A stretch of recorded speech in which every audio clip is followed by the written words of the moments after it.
ஜெகதீஷ், இப்போ திரு ராமன் அவர்கள் வச்சிருக்கக்கூடிய குற்றச்சாட்டை நீங்கள் கேட்டிருப்பீங்கன்னு நான் நினைக்கிறேன். பல திரைப்பிரபலங்கள் வந்துட்டாங்க போயிட்டாங்க, அதோட 10ஓட 11 இவரும் வந்துட்டு போகக்கூடிய ஒரு சூழல் தான் இருக்கும். ஏன்னா 2 பெரிய ஜாம்பவான்கள் இருக்கக்கூடிய சூழ்நிலையில் என்ன செய்ய முடியும் அப்படின்னு ஒரு பெரிய கேள்வி வச்சிருக்கிறார். நமக்கு மனசுக்குள்ள ஆசை இருக்கலாம், ஆனால் அதை நிறைவேற்றக்கான வாய்ப்பு இருக்கா அப்படிங்கிற ஒரு பெரிய கேள்வி இருக்கு இல்லையா? ஆனால் இப்போ இன்னைக்கு அறிமுகப்படுத்தியிருக்கக்கூடிய இந்த கொடியை பார்க்கும்போதும் சரி, அதில் இருக்கக்கூடிய பாடல்கள் சரி, நமக்கு ஒவ்வொன்றா டீகோட் பண்ணலாம். ஆனால் இந்த கொடியில் இருக்கக்கூடிய நான் பின்னாடி பேசுன்னு சொல்லணும், ஒரே ஒரு பொலிட்டிக்கல் மெசேஜாவது சொல்லியிருந்துருக்கலாமா, சொல்லியிருக்க கூடாதா?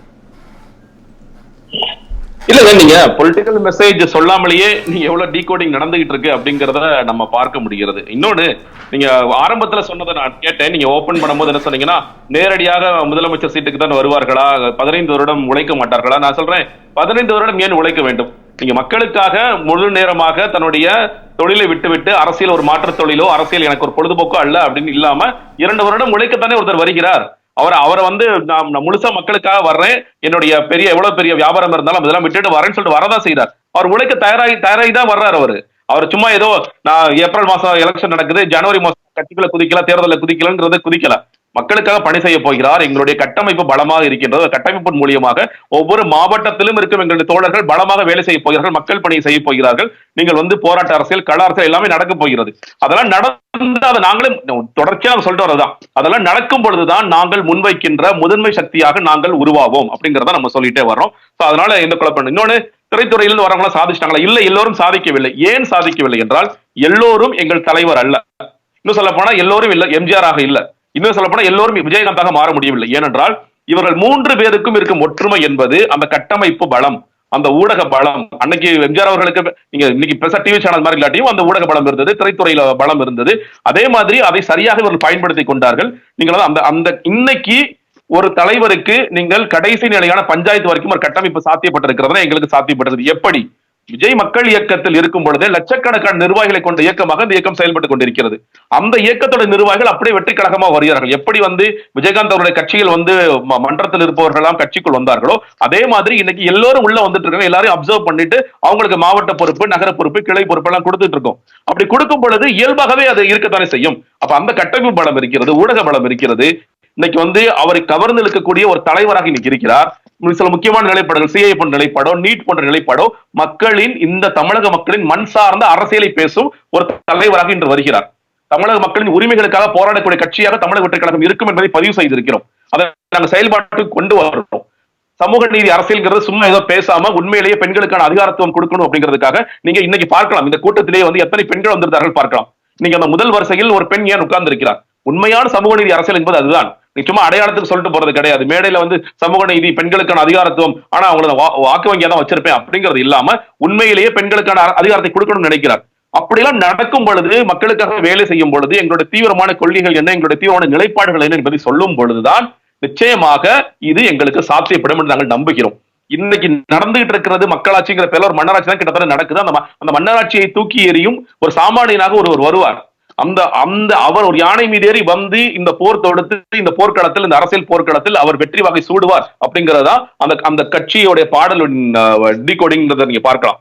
கட்சி கோடி நிறைய விஷயங்கள் சொல்லி தலைவர் எல்லாவற்றையுமே ஒரு விவரமாக அந்த மாநாட்டில் அவர் தெரிவிப்பார். ஆனா நீங்க சில விஷயங்கள் புரியும் நமக்கு. சிவப்பு எதை குறிக்கின்றது? புரட்சியை குறிக்கின்றது.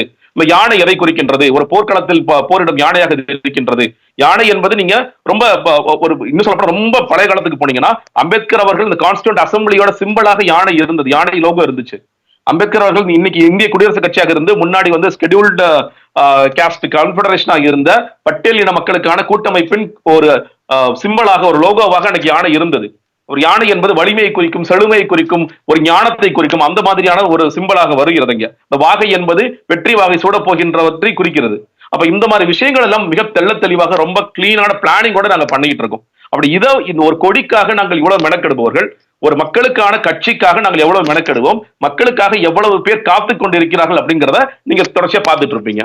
இதுல என்னன்னா, பல கேள்விகளை திரு கோடங்கி அவர்கள் முன் வச்சிருக்காங்க. அது நீங்க கேட்டிருப்பீங்கன்னு நினைக்கிறேன்.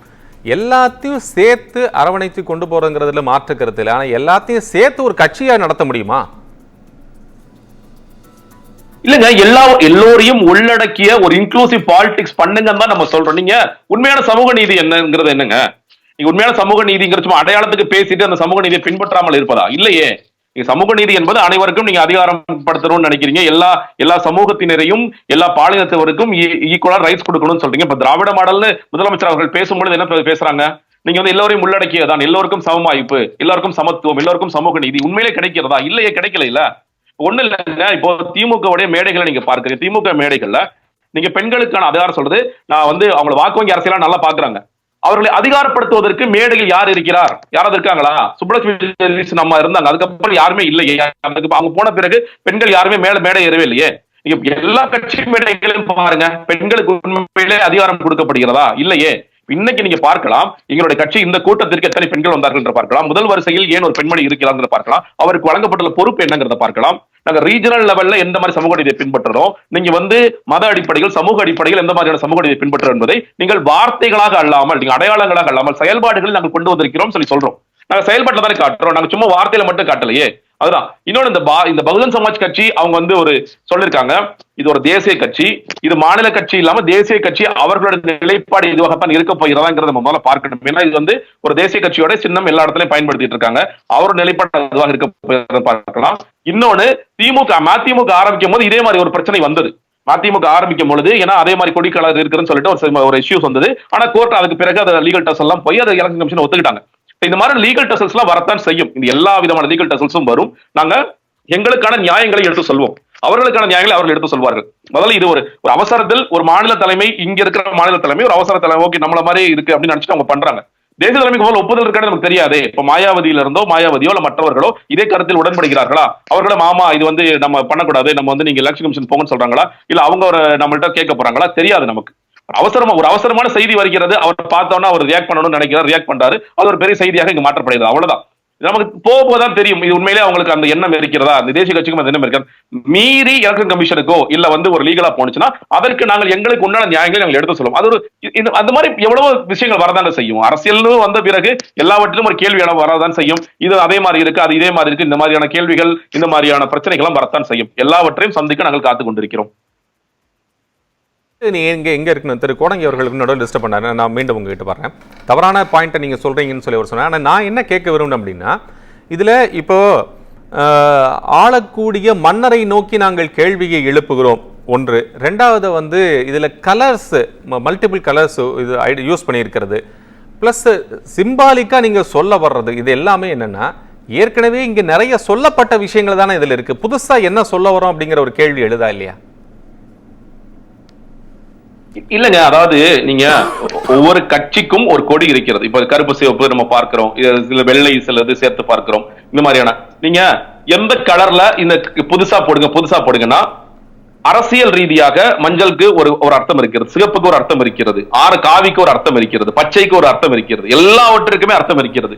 நீங்க இந்த மாதிரி ரொம்ப நம்ம பார்த்துட்டே இருந்தோம்னா கட்சி கொடியை ரிலீஸ் பண்ண முடியல. வெள்ளை கலர்ல போட்டா வெள்ளைக்கும் ஒரு அர்த்தம் இருக்கிறது, கருப்பு மட்டும் போட்டா கருப்புக்கு ஒரு அர்த்தம் இருக்கிறது.